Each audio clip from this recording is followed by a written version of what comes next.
السلام علیکم ورحمۃ اللہ وبرکاتہ۔ امید کرتا ہوں کہ آپ لوگ سب خیر و عافیت سے ہوں گے۔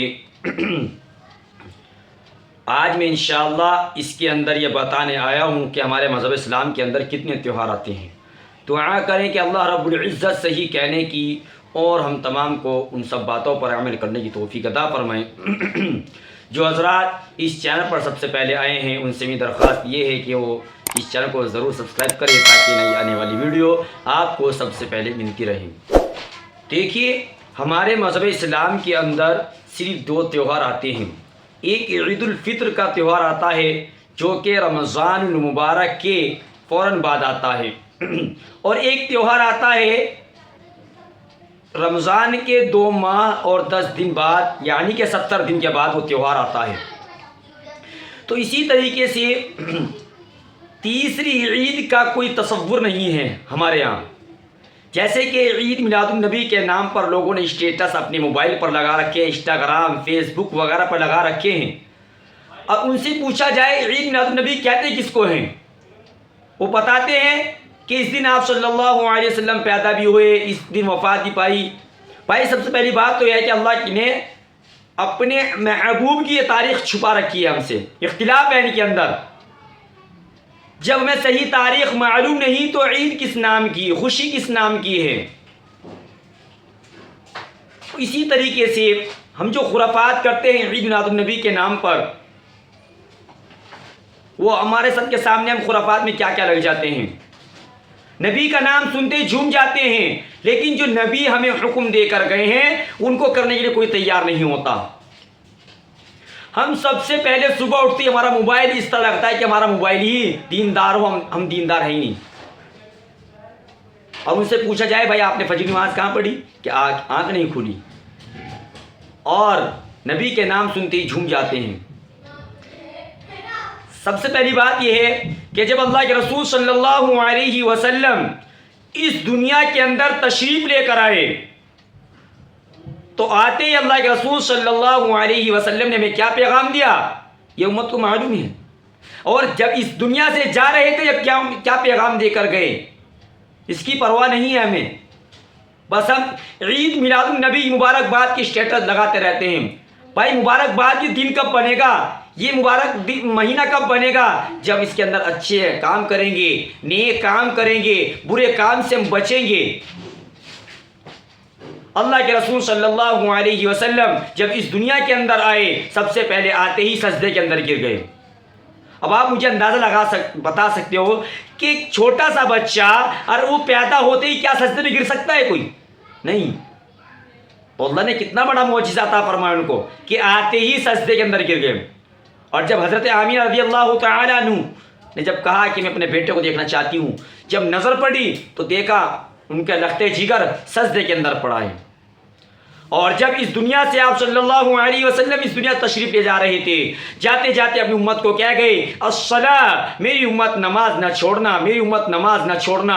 اور دوسری نصیحت کر کے گئے کہ اپنے نوکر چاکروں سے اچھا سلوک کرنا، ان سے بد سلوکی نہ کرنا، ان سے بدتمیزی نہ کرنا۔ آج مسلمانوں نے ان 2 چیزوں کی آگ لگا رکھی ہے۔ پھر کہہ کہ آپ سنی ہو، اور کہتے دعویٰ کرتے ہیں کہ ہم سب سے بڑے سنی ہیں۔ نماز ایک ٹائم کی پڑھنی نہیں، سنی کا دعویٰ کرتے ہیں۔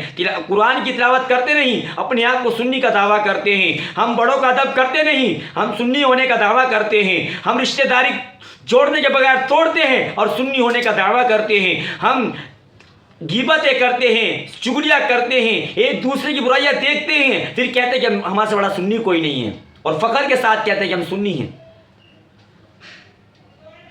عقل مند شخص آدمی وہ ہے جو مرنے سے پہلے مرنے کی تیاری کر لے۔ ہم سمجھتے ہیں کہ بریلوی فرقہ جو ہے یہ جنت میں جائے گا، دیوبندی سوچتا ہے کہ ہم دیوبندی ہیں اس لیے پھر یہ جائے گا، سنی سوچتا ہے کہ ہم جنت میں جائیں گے، پھر جہنم میں کون جائے گا؟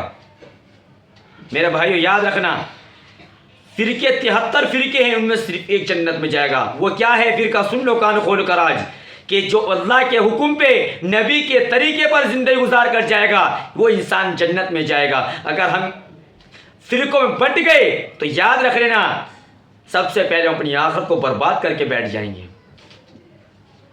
ہمیں معلوم ہونا چاہیے کہ اللہ کے رسول صلی اللہ علیہ وسلم کا چہرہ کیسا تھا۔ آج ہم چہروں پہ داڑھی رکھتے نہیں اور فتوے بتانے کھڑے ہو جاتے ہیں کہ عالم کو ہمارا لباس سنی نہیں ہوتا، ہم ایک مفتی کو فتوی بتانے کھڑے ہو جاتے ہیں۔ یہ کہاں کا اصول ہے، کہاں کا طریقہ ہے کہ ایک جاہل ایک مفتی کو مسئلے بتانے لگ جاتا ہے؟ یہ قیامت کی نشانی ہے میرے بھائی۔ تو اسی لیے عید میلاد النبی کا کوئی تصور نہیں ہے، تیسری عید کا کوئی تصور نہیں ہے۔ تو اسی لیے کہوں گا میں آپ کو کہ اپنے آپ کو یہ سوچو کہ میری کون سی سنت چھوٹ رہی ہے۔ اگر چہرے پہ داڑھی نہیں ہے، اگر واقعی آپ عاشق رسول ہیں تو چہرے اپنے داڑھی سے سجائیں۔ سب سے پہلے اپنا چہرہ ایک سنی سے چہرہ سجائے، اپنے آپ کو ایک سنت طریقے پر زندگی گزارے اپنے آپ کو، اور نماز کا پابندی کریں۔ اللہ کے رسول صلی اللہ علیہ وسلم نے ارشاد فرمایا جعلت قرۃ عینی فی الصلاۃ، میری آنکھوں کی ٹھنڈک نماز میں ہے۔ آج بتائیے کتنے % لوگ نماز پڑھ رہے ہیں؟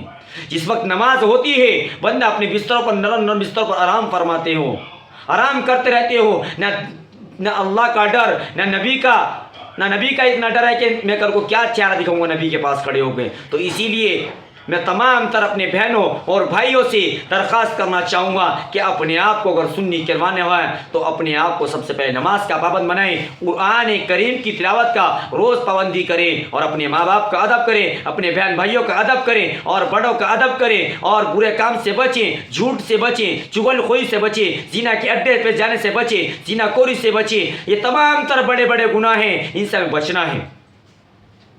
آج شوہر کو بیوی کا حقوق نہیں پتا، بیوی کو شوہر کے حقوق نہیں پتا، بس یہ سمجھ لیا کہ ہم نے شادی کر لی ہمارا حق سب ادا ہو گئے۔ نہیں میرے بھائیوں، بیوی کے قیامت کے دن بیوی سے بھی حساب ہوگا، شوہر سے بھی حساب ہوگا کہ آپ نے بیوی کا حق کیوں نہیں ادا کیا۔ بیوی سے پوچھا جائے گا آپ نے شوہر کا حق کیوں نہیں ادا کیا، اور شوہر سے پوچھا جائے گا کہ آپ نے بیوی کا حق کیوں ادا نہیں کیا۔ تو اسی لیے خالی عید میلاد النبی منانے سے آپ سنی نہیں ہوں گے، ان کے نقش قدم پر چلنے پہ آپ سنی بنو گے۔ جو اللہ کے رسول صلی اللہ علیہ وسلم نے ہمیں طریقہ بتا کر گئے ہیں زندگی گزارنے کا، ہمیں اس طریقے پر چلنا پڑے گا۔ اگر ہم اس کے ہٹ کر چلیں گے اور اپنے آپ کو سنی کا دعویٰ کرو گے تو یقیناً آپ سنی نہیں کہلاؤ گے اپنے آپ کو۔ جب ہم اس امت میں آئے، اللہ کا بڑا بڑا لاکھ لاکھ شکر ہے کہ اللہ نے ہمیں نبی کریم صلی اللہ علیہ وسلم کی امت میں پیدا فرمایا۔ ہم نے کیا سمجھ لیا کہ ہمارے سے عقل مند شخص وہ ہے کہ جو ایک دکان سے 2 دکانیں بنا لے، 3 دکان سے 4 دکانیں کر لے، ایک مکان سے 4 مکان کر لے۔ ہم نے اس کو سب سے بڑا آدمی دنیا کا سمجھ رکھا ہے، حالانکہ سب سے خسارے میں ہے۔ آج پیسے والے کی عزت ہے، غریب غربائی کو عزت نہیں کرتا۔ آج پیسہ انسان کے پاس ہے تو من پسند شادی بھی ہوتی ہے اس کے پاس۔ آج انسان کے پاس پیسے ہیں، اس کی بات ہر جگہ مانی جاتی ہے۔ اگر کوئی انسان پیسوں سے کمزور ہے، اس کی خواہشوں کو رون دیا جاتا ہے، حالانکہ اس کا حق ہوتا ہے، اس کو رون دیا جاتا ہے، اس کی کوئی نہیں سنتا۔ تو صرف پتہ یہ لگتا ہے کہ انسان نے جو عزت دے رکھی ہے وہ پیسوں کو عزت دے رکھی ہے۔ پیسوں کے چکر سے ہم دین کے سارے کام خراب کر دیتے ہیں۔ تو میرے بھائیوں، یہ پیسہ، یہ کاغذ کا ٹکڑا، یہ ایک دنیا تک کا ساز و سامان ہے۔ مرنے کے بعد چاہے آپ کی جیب کے اندر کروڑوں روپے ہیں وہ بھی نکال لیے جائیں گے، حتیٰ کہ جو آپ کے جسم پر جو کپڑا ہے یہ بھی نکال لیا جائے گا۔ تو میرے بھائیوں، اپنے علماء کرام سے جڑو، علماء کرام سے پوچھ کر کرو کام کہ ہمیں کون سا کام صحیح کرنا ہے، ہمارے لیے کون سا کاروبار حرام ہے، کون سا حلال ہے، ہمیں کس طریقے زندگی گزارنی ہے۔ ہمیں نماز کا طریقہ بتائیں کہ جو نبی کریم صلی اللہ علیہ وسلم سکھا کر گئے ہیں، ہمیں قرآن پڑھنا سکھائیں، ہمیں دینیات کی باتیں کچھ بتائیں۔ بس ہمیں تو یہ لگتا ہے کہ ربیع الاول کا مہینہ آئے گا، ہم اس کے اندر میلاد بنائیں گے۔ بھائی میلاد بناؤ یا نہ بناؤ، لیکن نبی کے طریقے پر خدا کے واسطے زندگی گزارو۔ مجھے امید ہے کہ آپ کو یہ تمام تر باتیں سمجھ میں آ گئی ہوں گی۔ تو دعا کرتا ہوں کہ اللہ رب العزت ہم سب کو نبی کریم صلی اللہ علیہ وسلم کے طریقے پر زندگی گزارنے کی توفیق عطا فرمائے۔ تو ملتے ہیں نیکسٹ ویڈیو سے، جب تک کیا مجھے اجازت۔ السلام علیکم ورحمۃ اللہ۔